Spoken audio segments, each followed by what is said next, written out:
have Path 4 of Abyss of Legends Fight by Fight Breakdown. As always, there is a link to the spreadsheet in the description below, a link to the map that I'm using that has all the node information, as well as a link to the Reddit where I found the map for proper credit, of course. I will not be doing a breakdown of the collector fight. That's its own issue, and honestly, I just unit manned my way through personally, so I'm not the best resource for that. But that said, let's dive into Path 4. So for Path 4, the first fight is Darkhawk. The note here is that the defender has permanent armor up. If it's removed, it returns on a 15-second cooldown after the armor break expires. While the defender has an armor up, they gain a charge when struck, and at 10 charges, they steal the attacker's power. Tech champions are immune to ability accuracy reduction and nullify while they have an armor up. Common attackers here are Aegon, Torch, Magneto, and Void. I do not typically recommend you boost here. Just personally, if you're using the heal reversal method, Despair really helps. If you're going to use Aegon, depending on how comfortable you are with the Luke Cage fight, ramping Aegon here could save you some revives, honestly, in the long run. Just mind the charges, try to bait SB1 so as to prevent Darkhawk from going into stealth mode. Don't knock him down, and you don't need to worry about auto block. Don't knock him down, then bait an SB2, because then he'll change phases and he'll get a bunch of health back on the regeneration. If you're using Torch, you're going in with a heal reversal method. Heal reversal is king. You're going to want to push Darkhawk to an SB2, bait the SB2, and then knock him down. This will cause him to change stances and will also trigger the regen. That plus the incinerates will give you massive heal reversal. Just mind the charges. You don't want to accidentally push him to an L3. If you're using Void, heal reversal is king here as well. I'm going to zoom in.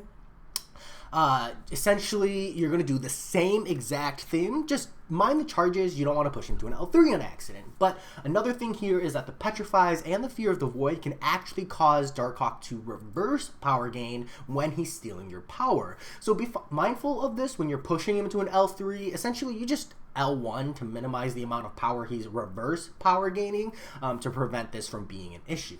Next up is if you're using Magneto, you're going to drop an L2 to place an armor break. Now you don't need to worry about the power steal. You're just going to parry heavy charge to gain a prowess and refresh the armor break. From here, you're going to push Darkhawk to just a little bit past the bar of power, launch an L3, then bait an SB2, and heavy punish for massive heal reversal. Alternatively, you could push Darkhawk to an SP2, launch the L3 immediately after for the heal reversal there. Next up is Luke Cage. Every 20 seconds, Luke Cage gains an unstoppable and unblockable buff, each lasting until he is successfully intercepted. Champions that you're going to use here are Aegon, Stealth Suit, She-Hulk, kind of, Ghost, and technically anyone for Luke Cage. Yes, I recommend you boost. Masteries don't really matter for all champions against this Luke Cage. Just be mindful that he's like strangely passive at the worst times. If you are trying to rely on regular intercepts, wait for the enrage timer. When he has increased aggression, this will allow you to get reliable intercepts. If you're using Aegon, the heavy charge unstoppable method does work. Just make sure that your hit is timed to hit either during Luke Cage's dash attack or like immediately afterwards. It's similar to Ghost's intercept versus the defender's dash. And then slow debuff champions in general will make this fight easier because you do prevent the unstoppable, which means you can reliably go for standard intercepts or backdraft intercepts without getting completely punished, but you do still have to worry about Luke Cage being unblockable. Next up is Killmonger. Killmonger, the attacker has minus 100% offensive ability accuracy, except during special attacks. Common attackers here are Magneto and Corvus. Yes, I recommend you boost. No masteries don't matter. If you're using Corvus, his parry places armor breaks. This is just a standard fight. Just make sure you have the armor break up when you're punching Killmonger, otherwise you're going to get hurt. If you're using Magneto, it might be worth healing up depending on your abilities / skill level. And then SP2 is going to place an armor break. You're just going to charge heavy to refresh the prowess to keep that armor break active. Get to an L3 for your damage window. Next up is Hulk Ragnarok. Hulk Ragnarok, while below 25% health, Gulk is heal block and his special attacks are unblockable. Keep that in mind. Gulk cannot lose more than 10% of the attacker's base attack from a single strike. Essentially, you're doing like 0 damage. Like Aegon is doing like 287 per hit. boosted here. It's a bad time. You're going to want to use Void, Torch, Nick Fury, Aegon. Magneto is kind of subpar, but it is an option, especially for pushing through that last 25%. For the last 25%, I do recommend you boost. It makes a big difference. Mastery considerations, Despair if you're using the heal reversal, which I recommend. Recoil can also help set up the reverse healing at an optimal time without having to rely on like taking block damage or taking a hit or two to trigger the heal reversal. And then the deep wounds if you're using a bleeder, especially for that last 25%. So if you're using Void, you're going to set up Fear of the Void and then Petrifies and as many debuffs as possible, then just cheese. Just take blocked hits until you're at 20% or lower. Hope Gulk gets a heal. If he doesn't, quit out. Some people recommend just disconnecting to save on the units. It's your choice. I personally don't disconnect because I don't want to get memed. If you're using Torch, do not use the pre-fight. Ramp to an SP2. Either take block hits until you trigger the 20% coin flip and then heal reverse, or stun to maximize and use recoil damage to drop below 20%. This can also trigger that heal reversal, and then he's stunned, so you can get a lot of incinerates in for like the biggest amount of heal reversal possible. That is the method I recommend. If you're using Nick Fury, it's just bleeds for days. That's your damage source. And Aegon, SP2 bleeds for days, if those are the options you're using. Next up is Yellowjacket. Yellowjacket has a high chance to launch special attacks. Keep that in mind. Each time he does, he gains an efficiency charge, which refunds 5% of the cost. Boop, hold on. Typo here.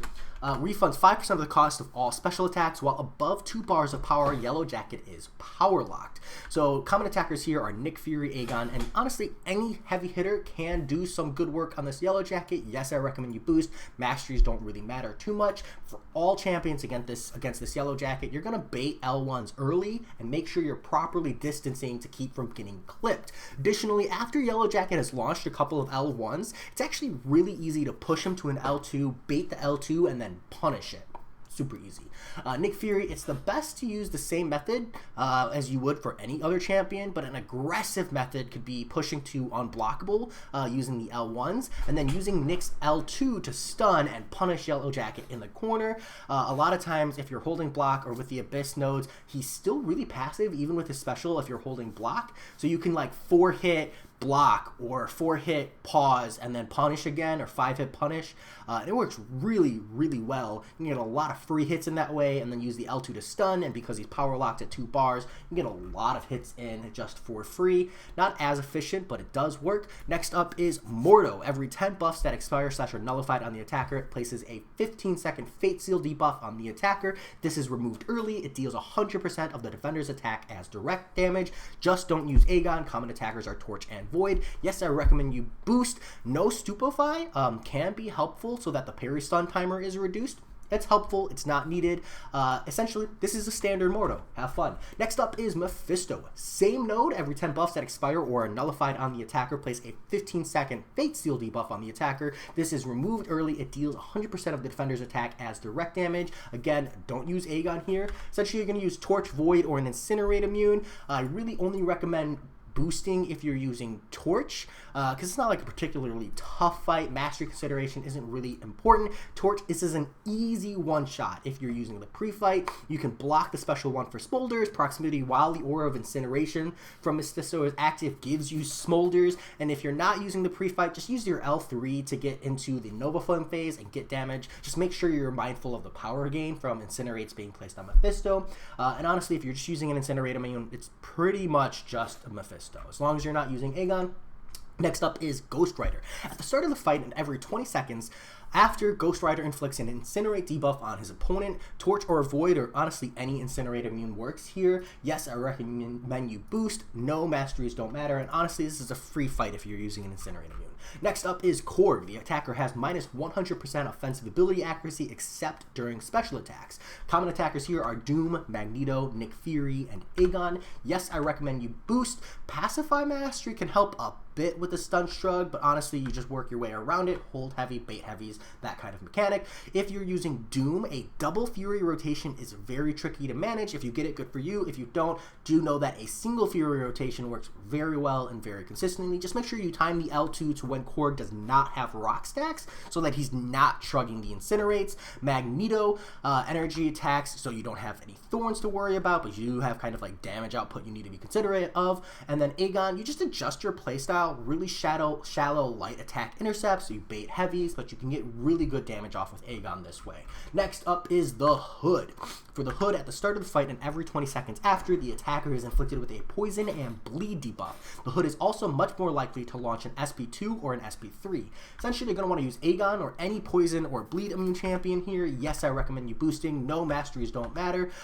Essentially, all champions, you're going to want to bait L1s, make the fight a little bit easier. You don't want the Hood going invisible if you can avoid it. And Aegon works really great for this fight because he shrugs debuffs on crits based on your combo meter. Just time your combo to the timer of the poison/bleed application, and then if you're using a bleed and poison immune, it's pretty much just a standard Hood fight. For M.O.D.O.K, when the attacker/defender fills a bar of power, the attacker is inflicted with a 15-second power sting. Power stings have a plus 50% ability accuracy, and unless the defender is under the effects of a debuff when a power sting expires, the attacker receives a 5-second stun debuff. Common attackers here are Nick Fury, Aegon, and Magneto. Yes, I recommend you boost. Resonate Mastery can really help here. Nick Fury, once you're in the real Nick phase, use 2 special ones to go unblockable. Just honestly tank the power sting damage. It's only 3% per power sting, and it's worth taking the damage to secure that unblockable playstyle. Makes it a lot easier. After that, it's just standard Nick Fury play. If you're not using Nick Fury, I recommend you have Resonate Mastery heal. Here, it will help you from keep getting stunned from the power stings. Otherwise, you can use just like parry stuns to prevent yourself from getting stunned from the power stings, or use specials and tank the damage if you absolutely need to. It's better than taking the 5-second stun. It's going to be a bad time. If you're using Aegon, you could be at 999 here, although generally speaking, if you're using Aegon here, you probably want him for Massacre, so you might not be. It's up to you. You could use Resonate or Parry or specials in the SP2 bleed to prevent the stun. And then again, healing up here might really help. If you're using Magneto, you're going to drop an SP2 to place an armor break and charge your heavy to refresh it. As long as this armor break is up, you don't have to worry about the power sting stun. Up to the SP2, you do need to time the parry to prevent the stun from happening due to the plus 50% ability accuracy of the power sting can be a little bit annoying. Next up is Morningstar. Every 10 hits on the attacker's combo meter must be a heavy attack. If it isn't, Morningstar gains a passive unstoppable effect for 8 seconds.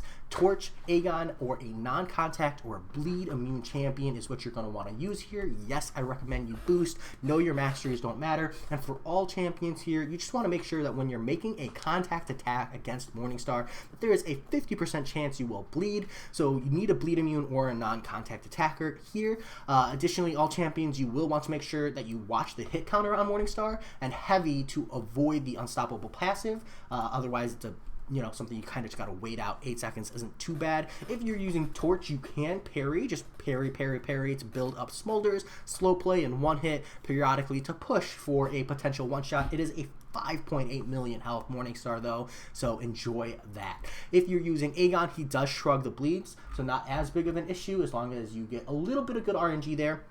Next up is Darkhawk. Darkhawk has a node where the defender has permanent armor up. If removed, it returns on a 15-second cooldown. After the armor break expires, while the defender has an armor up, they gain a charge when struck. At 10 charges, he steals the attacker's power, and tech champs are immune to AAR and Nullify while they have an armor up. You are deep in the path at this point, so actually your Aegon is going to work very well as opposed to the first time you face this Darkhawk. Just again, be mindful that if you're using Aegon for Massacre later down the line, you don't want to accidentally push too high of a combo, but Aegon will get really good damage here. Otherwise, Torch, Magneto, Void work as well. No, I don't typically recommend you boost for this, but you absolutely can if you want. Despair is really good if you're hero versing. If you're using Aegon, I need to change these notes. Just punch Darkhawk. We're going to change this, mind the charges, beta ones. I will maybe update that if I remember. If you're using Torch, heal reversal is king. Push Darkhawk to an SP2, bait the SP2, then knock him down. Just mind the charges so you don't accidentally push him to an L3. Void, same concept, heal reversal is king. You're going to push Darkhawk to an SP2, bait the SP2, and then knock him down. Just, again, mind the charges so you don't accidentally push him to an L3. There's another thing here with Void, is that the Petrifies and the Fear of the Void can actually cause Darkhawk to reverse power gain if he's stealing your power. So be mindful of this when you push him to an L2. And honestly, you're just going to want to spam L1s to minimize this. It will really, really help you in the long run, so you can actually successfully push him to an L2. Magneto, you're going to want to drop an L2 to place an armor break. Now you don't need to worry about the power steal. You will parry heavy charge to gain prowess and refresh the armor break. You're going to push Darkhawk to just a little bit past the bar of power and then launch the L3, bait an SP2, and then heavy punish for a big heal reversal. Also, you could just push Darkhawk to an SP2 and then launch L3 immediately after for heal reversal. That's an option as well. Next up is Red Skull. While Red Skull is below 1 bar of power, the attacker against suffers a 90% attack reduction. While he's below 2 bars of power, they suffer a 50% attack reduction. And when Red Skull is at 2 bars or above, the attacker gains plus 25% attack. Common attackers here are Doom, Nick Fury, Aegon, Magneto, and Corvus. Yes, I recommend you boost. Mastery-wise, Petrify can really help if you're utilizing Magneto and L3s. If you're using Doom, the standard Doom double Fury rotation is an option. Just make sure that you parry medium once or twice before launching an L2. You want Red Skull at 2 bars of power when you're landing the Incinerates. Another option is to use Doom L3 only, maintaining the double Furies, and just trying to keep Red Skull at or above 2 bars of power for as long as possible, and especially when you're launching your L3. Next up is Nick Fury. You're going to set up the unblockable, push Red Skull to an L2, stick some bleeds on him, and then inevitably die to chip damage. If you're using Aegon, it's better if he's unblockable. Again, worry about that Massacre down the line. Use your L2s once Red Skull is above 2 bars of power for a good bleed damage over time. If you're confident, you could heavy charge L2 for big bleeds. It's just tricky, and honestly, if you mess it up, you could get killed by a stun. If you're using Magneto, you're going to push Red Skull's L1, punish Red Skull's special 1 with your heavy charge to ramp up your prowesses, and then very carefully push him to just barely 2 bars of powers, launch the L3 for big bleeds. Petrify and parry can really help here not accidentally pushing Red Skull to an L3, otherwise it's a very careful game. Next up is Bishop. Critical hits versus Bishop suffer minus 100% attack. Whenever bled, he regenerates 58,000 HP over 5 seconds and gains power. Draining 1 or more bars of power in a single instant causes him to suffer a bunch of direct damage. Doom, Torch, Warlock, and Magic are the common attackers here. No, you don't need a boost. It should be a free one-shot. All the champions, Bishop has this gains prowess charges from energy damage, and when he's above 30, he starts to suffer massive amounts of direct damage. This is what you're using to fundamentally kill him for this fight. If you're using Doom, your shot from your medium ramps the prowesses, and then you're going to use Doom's L3 only rotation to keep Bishop from launching specials, so he stays above 30 prowesses. Don't let him special, free fight. If you're using Torch, your Incinerates ramp Bishop's prowesses. Essentially, as Torch, you're just going to ramp up to an L2, slow combo Bishop to get him to get as much prowess as possible. You even want to do like a 5-hit combo here with Torch to just let those Incinerates bleed into him. Drop the L2 for a really big stun window and get as much damage as you can from that free direct damage from Bishop. If you're using Warlock, you're going to keep Bishop below 1 bar of power. One good way to do this is to use heavies plus infection to bleed and then power drain Bishop. It works okay. Essentially, you're going to spam L1s until Bishop is above 30 prowesses and then just watch him die. Don't let him special, parry until he's gone. If you're using Magic, you're just going to do the standard L2 power lock. Once you have Bishop's power lock, you can keep it up and just don't let him special. The Limbo will eventually push him to above 30 prowesses charges, and then he will degen himself. Next up is Sim Supreme. Striking Sim Supreme with a critical hit grants him a mana burn charge. When he hits 20 charges, they are all removed, and he gains a power flood effect, granting 1.5 bars of power over 25 seconds. While this is active, the attacker takes direct damage unless Sim Supreme is power locked. Generally here, just don't use Aegon. Torch is one of the most common answers here, and generally low crit chance champions work decent. For masteries, you're going to want to turn precision off. Turning dexterity off can help manage Sim Sim's phase changes, power gain, as well as avoid the nullification damage from his Chthon's phase. Sorry if I mispronounced that. For all champions against this Sim Supreme, if your Dexterity Mastery is active, be careful not to have the Precision buff active. When Sim enters the Chthon's Cunning phase, you'll take a bunch of direct damage, and then just make sure you're only dexing when dodging the special 2. And if the Dexterity is inactive, just remember that you can't dex the SP2, so get ready for some fun damage. Hyperion can help mitigate that to a degree. Next up is Massacre. If either champion lands an attack that inflicts a fracture charge on their opponent, each fracture charge reduces block proficiency by 400, and this can eventually invert block damage. Massacre is indestructible while he isn't blocking, and while his opponent is blocking, Massacre fights very aggressively. While he is blocking attacks, attacks against Massacre gain plus 100% attack. Common attackers here are Aegon and Corvus, but honestly, you can use generally anyone. Mastery set doesn't matter. For all champions, you're just going to want to hit Massacre like 60 to 70 times minimum, and then you're going to bait blocks from him and then hit into his block for big damage. If you're Aegon, using Aegon here, you just want to make sure that you don't go to 1,000 combo, otherwise you'll go unblockable, so make sure you keep track of your charges there. Next up is Omega Red. Critical hits increase the defender's power rate. Defender gets Scaling Furies on special attacks. You can literally use anyone here. Yes, I recommend you boost. It's a punching bag. Masteries don't matter. Just make sure you bait special ones or bring a robot, and you don't want to take block hits from his special ones because it will be a lot of chip damage in the long run. Next up is Hyperion. Every 30 seconds, he gains a 15-second unstoppable buff. Nullifying a buff on the defender resets this timer. Any Mystic Nullify / Power Control champion works. Common ones are Doom, Sim Supreme, and Morningstar. Yes, I recommend you boost just for the damage. Mystic Dispersion can really help you with your special management. This is a standard Hyperion. You should be nullifying his buffs, so the node is relatively not applicable. Personally, I like Doom more than I like Sim Supreme. It's much easier to manage the power, but both work fairly well for this fight. Next up is Killmonger again. Actually, it'll let me move over. We'll scoot this over a little bit. Killmonger, the attacker has a 100% reduced offensive ability accuracy, except during special attacks. Common attackers here are Magneto and Corvus. Yes, I recommend you boost. No, your masteries don't matter. If you're using Corvus, your parry places an armor break, and then it's just a standard fight. Just make sure you have the armor break up when you're punching into Killmonger. If you're using Magneto, it might be worth healing up depending on your ability / skill level. SP2 armor breaks, then you're just going to charge heavy to refresh the prowess to keep the armor break active.